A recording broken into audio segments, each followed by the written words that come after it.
Nu er der, tror jeg, cirka 4 uger til.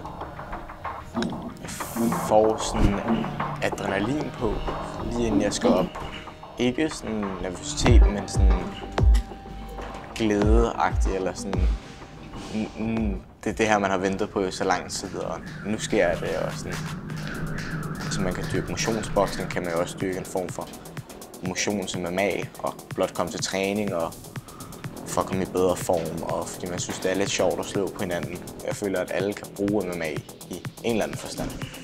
Men om det er en decideret livsstil for alle, det er sådan, det finder man hurtigt ud af. Et armjoke sidder den fejl nok her. Den sidder dybt inde på den svenske kæmper. Yes, forward.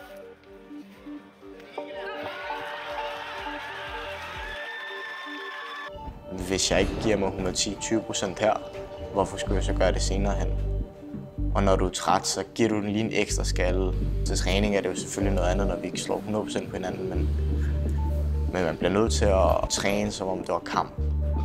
Det ligger jo sådan lidt i menneskets natur.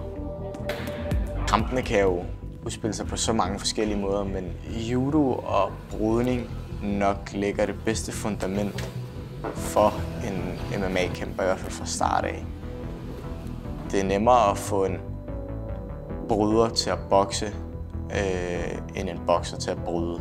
Der er bare nogle helt fundamentale ting ved ens balance og rytme og motorik i kroppen, som er sværere for en bokser og går til at bryde, kontra en bryder til at bokse. Så jeg vil 100% gå samme vej, som jeg har gjort nu. Der er 4 uger til verdensmesterskaberne. Jeg glæder mig bare til at komme ind og vise, at jeg er den bedste i verden.